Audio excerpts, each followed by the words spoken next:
क्यों? जी बिल्कुल, हमारे साथ मौजूद हैं कौमी वतन पार्टी के सरबराह आफ्ताब अहमद खान शेरपाव साहब। उनसे बात करते हैं मुल्क की मौजूदा सियासी सूरत हाल पर क्या वो बात करते हैं, और उनसे ये भी पूछते हैं कि मुल्क में जो एक सियासी जमात नए इंतखाबात का मुतालबा कर रही है तो इस पे वो क्या कहते हैं। सबसे पहले तो सर आपका बहुत बहुत शुक्रिया, आपने वक्त दिया। तो क्या कहेंगे सर? देखिए, इंतखाबात तो होने चाहिए। डेमोक्रेसी में तो इंतखाबात एक अहम जुज़ है और हर 5 साल के बाद होते हैं। लेकिन ये अभी कहना कि भाई इंतखाबात फौरी कराओ और वरना मुल्क एक ऐसे दुराए पे चला जाएगा कि फिर काबू नहीं कर सकेंगे। आया मैं ये पूछना चाहता हूँ कि क्या इंतखाबात इसका हल है? जो सियासी कशीदगी है मुल्क में, वो तो एक पॉलिटिकल पार्टी ने कायम की है, वो की है इस मुल्क में ऐसे कशीदगी पैदा कर दी है कि जिसकी वजह से जो है इक़्तिसादी सूरत हाल भी हमारी बन नहीं पा रही और वापस ठीक नहीं हो रही। तो इलेक्शन के बाद चलें, अगर ये इलेक्शन अगर ऐलान भी करते हैं 3 महीने तो केयर टेकर की होगी, उसमें क्या होगा? अभी तो IMF के साथ ये नवा ट्रांच 9th ट्रांच जो है वो तो अभी तक हुआ ही नहीं है। वो उसमें भी रुकावटें हैं, तो केयर टेकर के साथ वो नहीं करेंगे। अच्छा सर, आप ये बताइएगा कि महंगाई का पाकिस्तान जो इत्तेहादी हुकूमत है, PDM की हुकूमत, महंगाई के ख़ात्मे का या कम करने का किस हद तक कामयाब हुई है? देखिए, कामयाब तो अभी एक सिलसिला है, शुरू है। अव्वल तो ये जानना चाहिए कि भाई ख़राब किसने किया।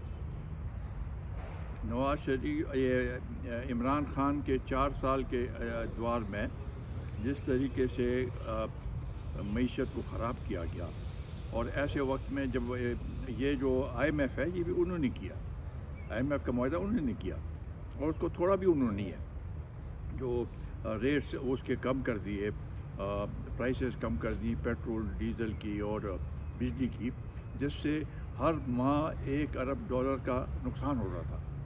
तो ये हालात इसको सामने रखते हुए अभी तो वक्त लगेगा। ये है कि एक स्टेबलाइजेशन की प्रोसेस है।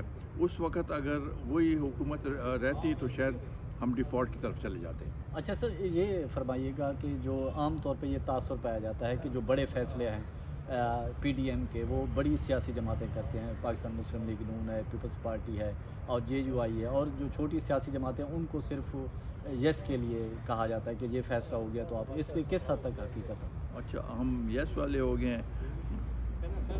देखिए जी, जिनके स्टेक ज़्यादा है तो लाजमी बात है उनके तो एक हक बनता है, इसमें तो कोई शक नहीं है। लेकिन जो अहम फ़ैसले होते हैं उनमें सब से राय ली जाती है और शराकत होती है सबकी। अच्छा सर, ये कौमी वतन पार्टी जो है, जो इंतखाबात जब भी होते हैं तो किस तरह टारगेट रखा है कि किसी सियासी जमात से इत्तेहाद करेंगे और ज़्यादा से ज़्यादा नशिस्तें हासिल करने के लिए क्या हिकमत अमली अपनाएंगे? देखिए, अभी वो माहौल तो नहीं बना। किसी पार्टी का दूसरी पार्टियों के साथ अभी इत्तेहाद का वो माहौल नहीं पैदा हुआ।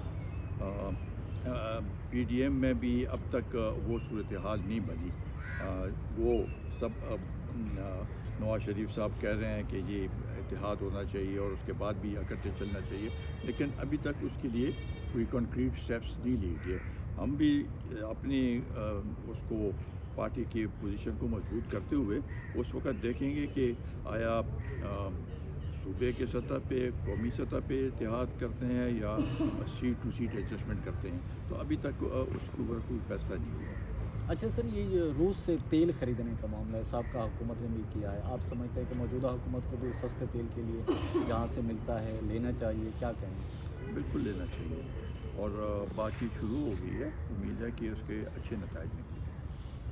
जी नाज़रीन, आपने सुना, हमारे साथ मौजूद है कौमी वतन पार्टी के सरबराह आफ्ताब अहमद खान शेरपाव। उनका कहना है कि उनकी जो सियासी जमात है कौमी वतन पार्टी आइंदा आम इंतखाबात में हिकमत अमली तैयार कर रही है और उनकी कोशिश है कि सूबे में ज़्यादा से ज़्यादा नशिस्तें ले और अगर ज़रूरत पड़ी तो और सियासी जमातों से भी इत्तेहाद के लिए बातचीत हो सकती है। जी।